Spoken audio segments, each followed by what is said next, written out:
Hi. Hi. Welcome back to that thing that comes out sometimes. We're a couple weeks deep now. Just a couple. Yeah. Only a few. So anyway, on to episode 12. Yeah. The Empire Strikes Back returns Jedi Sith. Money. Please give us money. Corporate greed. Like even canceling that bit, just please give us money. Just do the Patreon. There are no benefits right now, but please. Sponsor us. Yeah. If you're a corporation or a company or someone with money that has like a way of sponsoring, hell, I'll take personal sponsorships. I don't care. Yeah. Funny enough, though, we do not take personal checks. Our system just spits them out. Only bank checks and money orders, which or government bonds. Those work too. We also take, coincidentally, Krispy Kreme donuts as payment. Some of us do.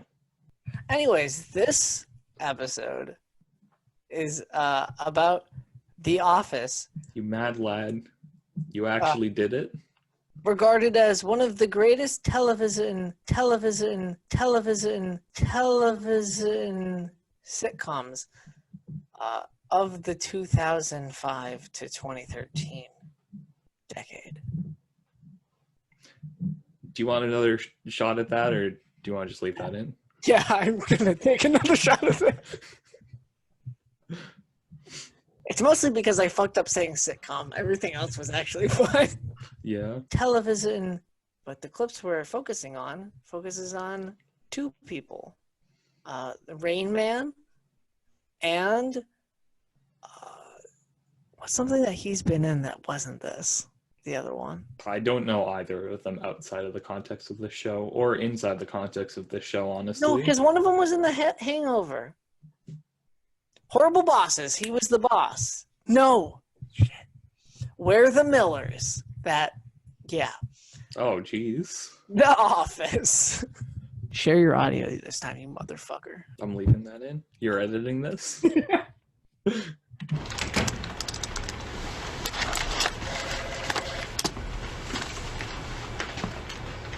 What do you think? Let me check. Oh, nope. Clearly a hunter. Who knows how to throw an outfit together. Thank you.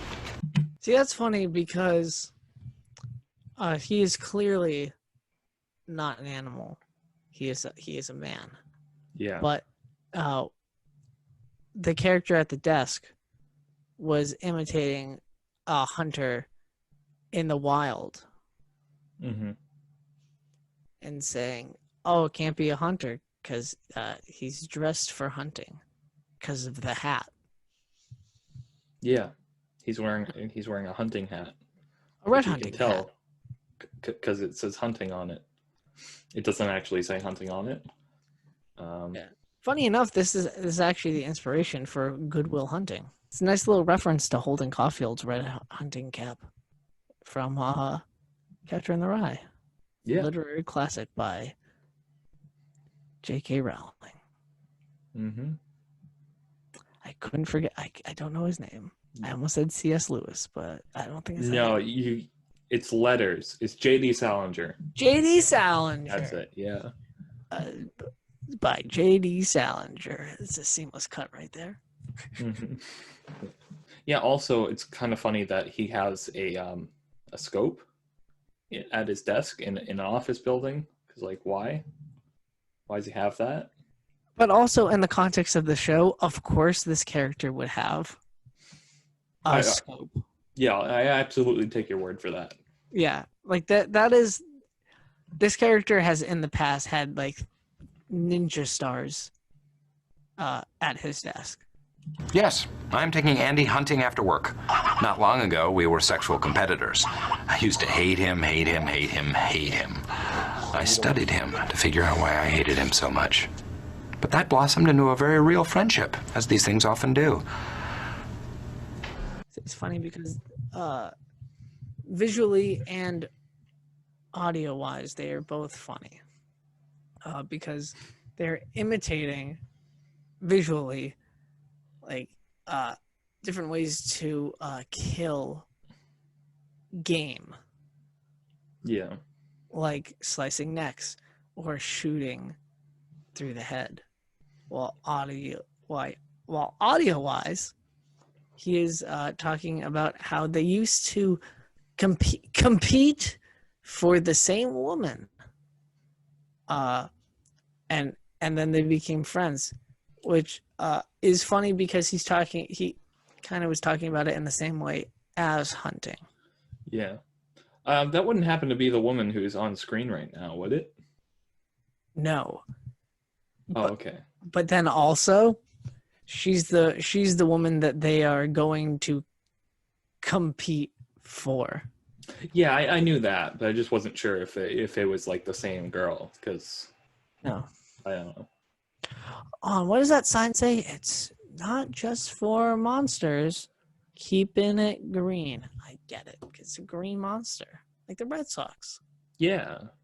But they have a Yankees thing too. I don't think that's the real Yankees. I think that might say Bankies, which is like maybe possibly the minor league team. Or maybe it is the Yankees and it's just a weird angle. Like it has like a big Y, but not like the store of the big Y, but like Yeah. Yeah, I don't know. And Puffin Productions, which is a book publisher. That says promotions. I said productions, but I meant promotions. Ah, okay. Thank you for clarifying. So that's it. There's a phone number on it. I wonder if we call. There's an email address on it somewhere. There's also a regular address. Oh, this is all material that you get. What does it say a little bit? I think that might say Anthony's. The bottom left corner, there's a blue, and I think kind of shaped like the state of Pennsylvania. I think that might say Anthony's. I also think that says Anthony's. But in the possessive state. Yeah. Hold on, let me pull out my binoculars to see.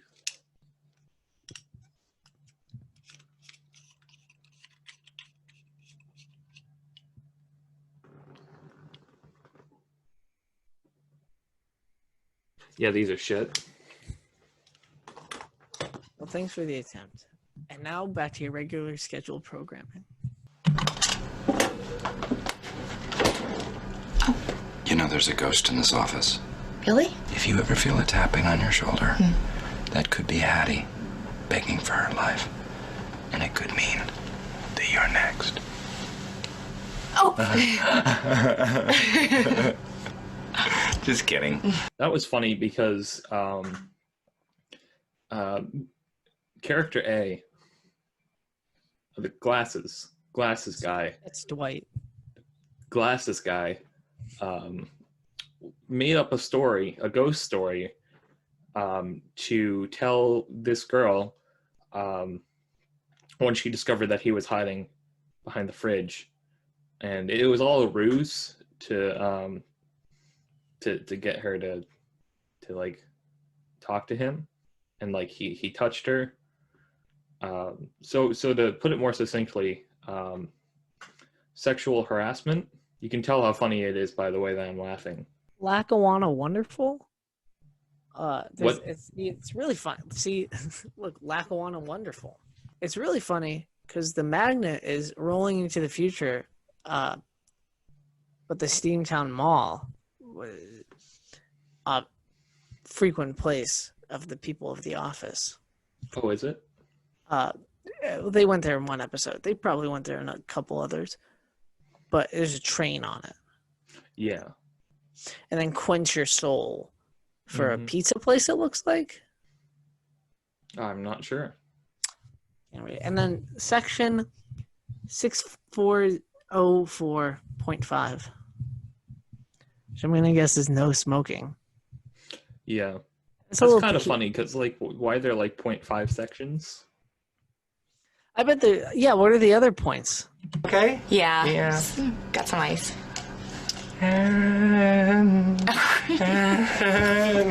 Nope, this is awkward. Nope. Uh-oh. Oh. Whoops. So I'll see you guys around. It's just funny because he turned awkwardness into awkward dancing to try to get out of an awkward situation. And he somehow made it more awkward. I don't think he really intended to get out of the awkward situation. I think he created that awkward situation on purpose to, again, spend time with this girl. Yeah, and there was a close up on Dwight's face, glasses, if you will, to show that his displeasure of somebody else, quote unquote, competing for this woman. For this poor girl who's just trying to do her job. This poor receptionist who is just like, I've been here for a couple episodes. Yeah. Fun stuff. At the office.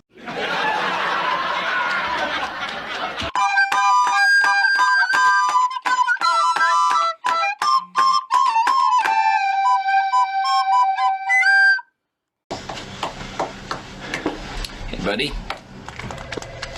Hey, buddy. What are you up to? Nursing.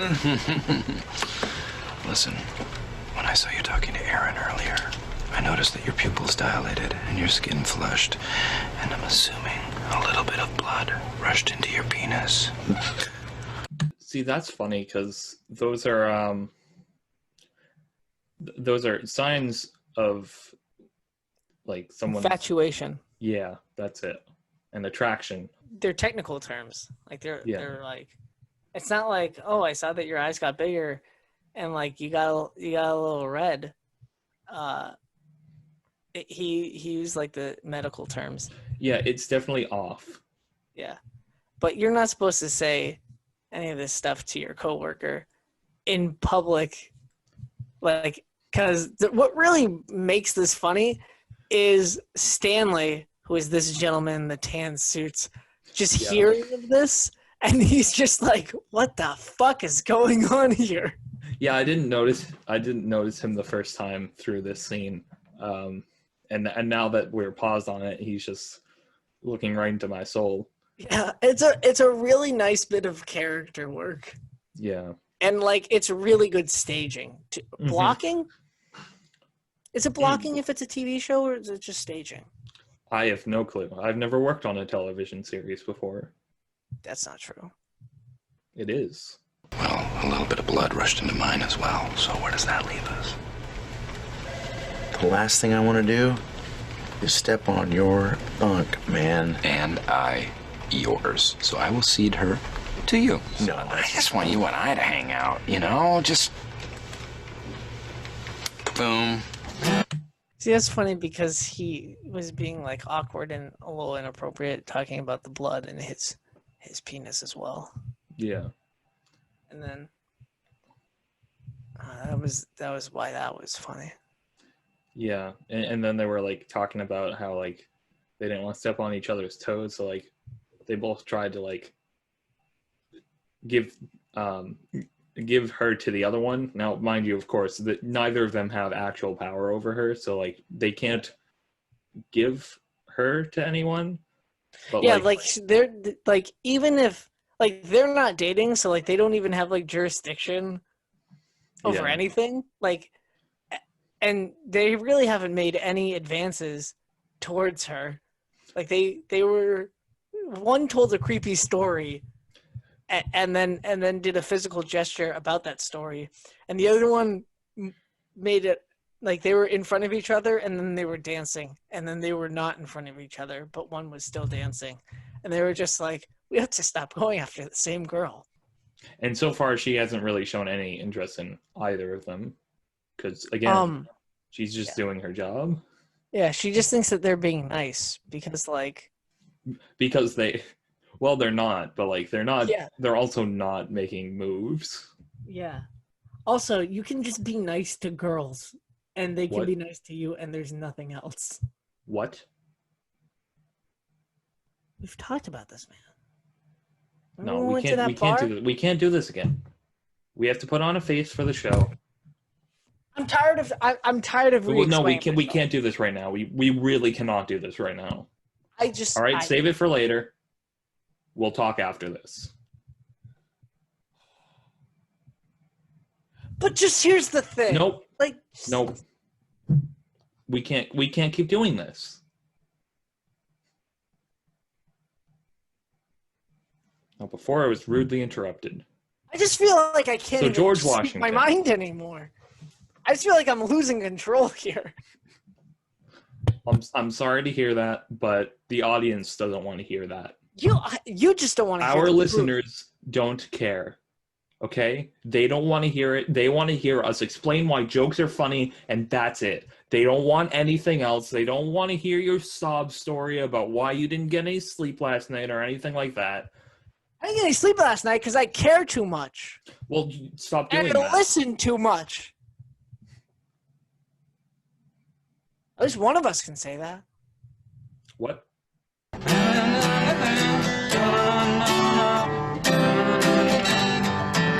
Let's take me home to the place. Sorry, I like that song. You're good.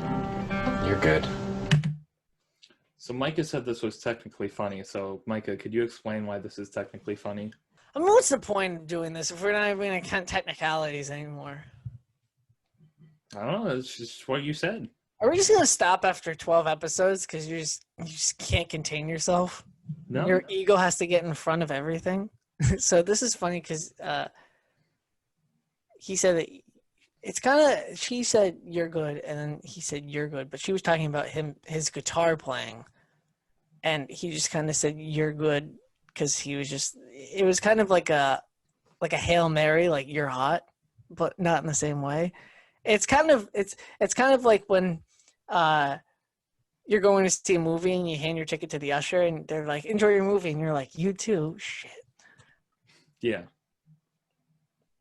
And it's kind of like that relatable awkwardness.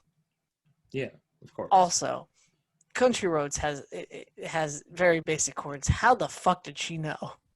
Well, I think it's pretty simple, actually. She read the script, and the script said that they were playing Country Roads. Also, there's like implied comedy that they just both have a banjo and acoustic guitar on hand In the office where they work. in the office or like in their car, maybe. And one of them's a banjo. That was great, but it's just sort of, it's still a little choppy. Like, but don't worry, it's hard. I mean, it took me a while too. It's like,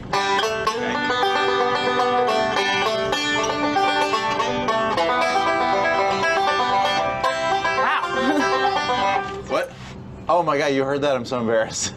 I'm so like rusty. Good. You're really coming along. So that's funny because he was trying to upstage Glasses by playing a little more technically on the banjo, which is easier to do on the banjo, if we're being honest. And she was impressed by that, and he acted like he was surprised that she heard that, even though she was very clearly in the room and had made no like mention of leaving or attempt to leave at all. Like, she was just still standing there. And he like acknowledged her being in the room as well. Like, kind of casually. Yeah. Yeah. And then he tried to play it off as if he wasn't actually as good as he was. So like, Yeah. But in a way that like makes it seem like he's like better than he actually is. Yes. You know, And that he's humble. Yeah. It's really technically proficient, but you know, there's really no heart or soul in it. Really?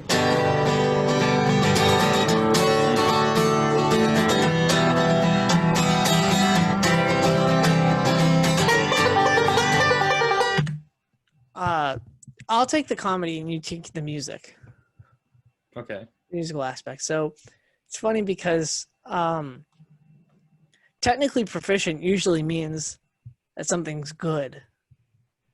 And Glasses was essentially saying, I mean, it's technically proficient, which means that it's good. But, like, you don't really have, like, the oomph. Yeah, the feeling. Yeah. Which is fair because it's on a banjo. Well, then Glasses tried to play it more heartedly. Like, he tried to play it with feeling. And as he was getting into it, not Glasses stood up and started playing something completely different tempo, which is speed, if you aren't aware. It just was completely in a different character. So they're now dueling at the moment. which is funny because there is a song known as Dueling Banjos, which was famously done in Deliverance with a guitar and a banjo. I don't think that's the direction they're going in, but I just thought that was kind of cool. Hey, you want to sing it with me? Almost heaven, West Virginia. In German! Das Leben ist auch dort. Country road to the place. Take me home, country road. Pick it. So that's funny because they kept just trying to upstage each other, and in doing so, they ended up actually just coming together and singing and playing together by themselves, because she did in fact leave. Yeah, one of the funny moments was the harmonization, Yeah, like the falsetto-esque harmonization that doesn't exist anywhere in the real song. no, but it's, I mean, neither does a work office, you know. It's not played by people on their lunch break. Yeah, and he said now in German as if she also was just going to be like, oh yeah, like she has an auto-translate to German. Or she just happens to know German, but really it's just him that happens to know German. Yeah, which is like kind of like I know German, which is it's trying to like put himself up. Yeah. Didn't work. Did not. Very much did not work. But now they're just here having a good time, which hints at the message at the beginning that while they were fighting each other, they learned to be friends. And this is them kind of being friends because they're playing music together. And yeah, they were doing it to show off, but now they're just actually in sync.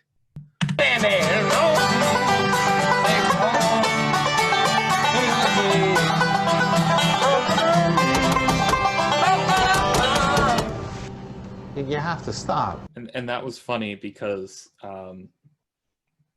they're doing this at work. So someone who was still working knocked on the window and told them that they had to stop. And like the way that he said it implied that like they've definitely been up to shenanigans before. And like it's not the first time he's had to say something about it. No, it is not. Well, that's going to wrap it up here, folks. Yeah, thank you for watching. Thank you for watching. Yeah, join us next time. We'll be